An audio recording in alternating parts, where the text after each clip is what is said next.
The Center for Audit Quality presents Profession in Focus. Hello, and welcome to this edition of Profession in Focus. I'm Cindy Fernelli, the Executive Director of the Center for Audit Quality, and I'm very pleased today to have as our guest James Lam, who is the President of James Lam Associates, as well as a risk management expert.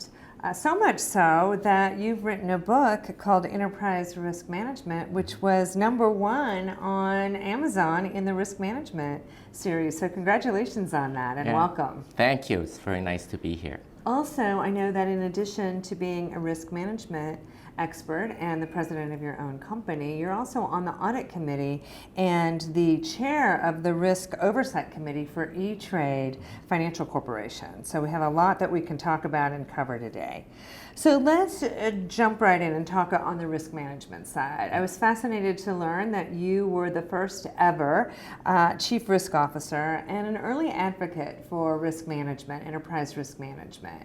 So I want to talk a little bit about that. What do you think are the key levers for board risk oversight? So when you think about the role of the board in terms of risk oversight, they have to cover all of the key risk, right? Strategic risk, do we have the right strategy? Are we executing against that strategy? Operational risk, risk related to people, process, technology. I would put cybersecurity into that, regulatory issues. And then also financial risk, credit, market, liquidity risk. So the set of risks are highly complex and interrelated. And in terms of the board, I would say they have 3 key levers. And I use the acronym GPA to remember those levers, but it's not grade point average. It's governance, policy, and assurance.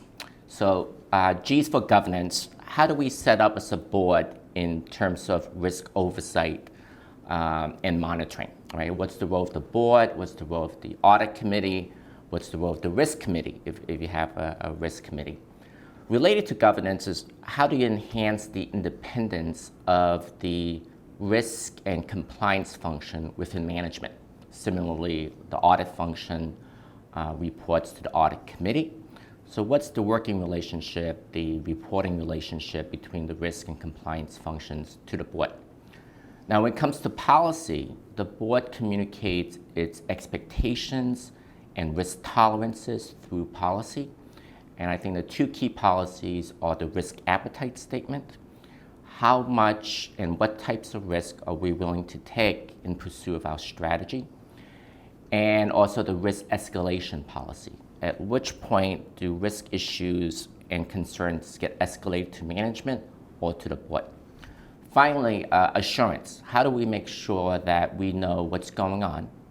How do we have the right reporting and the right metrics and feedback loops? So it's very complex, very broad. How do you know if you're being successful? Well, I think that is probably one of the most important questions a board should ask today. How do we know if risk management is effective? And most board members would answer, nothing bad has happened. Right? We haven't had a big loss or regulatory issue, or they might say we put in a new system or appointed a chief risk officer. But I think negative proofs and qualitative milestones are necessary but insufficient conditions for success.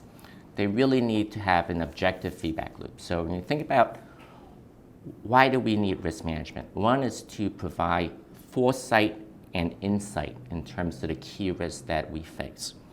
So looking forward, what are the key risks? And then when there is a risk incident or loss, we should also look backwards and say, did we have that in our risk assessment? Did we have that in our audit reports? If not, that's a feedback loop. Another feedback loop is to really understand quantitatively what are the key drivers of earnings and value. So if you could perform earnings at risk analysis looking forward, and then earnings attribution analysis looking backwards, then you could isolate unexpected earnings variance. And I think the objective of risk management is to minimize unexpected earnings variance. Excellent, very good advice. Now I'm going to switch gears a little bit and talk about enhanced disclosure. It's been a hot topic for audit committees, for management, even for auditors, and a whole swath of stakeholders are interested in enhanced corporate disclosure. So how can companies enhance transparency around their key risk factors while balancing the legal concerns and the competitive concerns about saying too much or exposing yourself to litigation? Right. So I think your point about balance is critical. So right now I think the center of gravity is over legal and competitive concerns. And we've all read risk disclosures, right? They all seem the same across companies in the same industries, sometimes even different industries, right? And I don't believe that as public companies, we are doing a good job in terms of providing risk transparency and disclosure. So I'll give you a very specific example. Many companies know what are the top 5 or top 10 risks of the organization, not 30 and 40, right? And they also know what are the key drivers of earnings and value change. But that's not being provided to investors. And investors hate surprises, right? Like we all do, right? And I think it's important that over time that we provide more risk transparency, reduce uncertainty to the investors, just like management and the board. We don't like uncertainties, and investors don't either. But no one's going to jump out of the pack. So I think it will come with regulatory and investor pressure. So more to come on that. Yeah. And you mentioned at the start that cyber is an enterprise risk issue, and so I wanted to get your thoughts on that. Does cyber present special challenges or different risks than some of the other risk factors that you mentioned with respect to enterprise risk management? Yes and no. So I think it is a very different risk in terms of scope, scale, and complexity.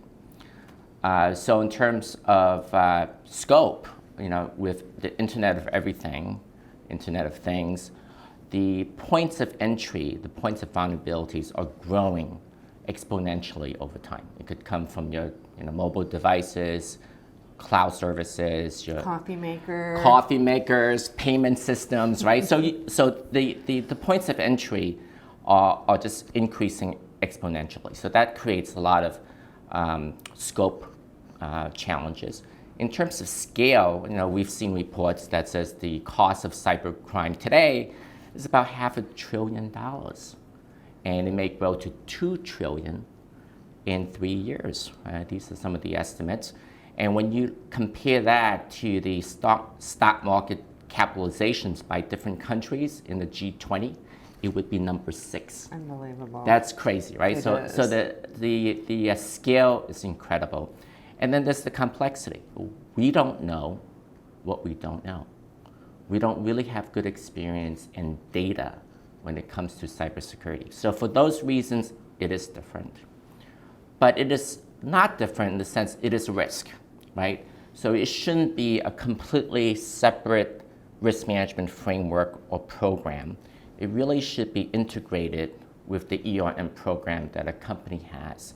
And you still have to address the issues around governance, policy, and assurance.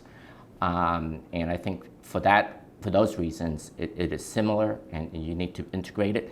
And you also have to put into context, what does cybersecurity represent with respect to our overall risk profile? So studies have shown that strategic risk generally represents about 60% of a company's risk profile. Operational risk, 30%. Financial risk, 10%. And cybersecurity is a subset of operational risk. So you have to put in the context and say, we need to manage what are the key drivers of our risk profile and not just focus on one area. Overcompensate on That's that right. one space. Well, very good advice again. So, James, I want to thank you so much for joining us. You've given us a lot to think about. And I want to thank all of you for joining us for this edition of Profession in Focus.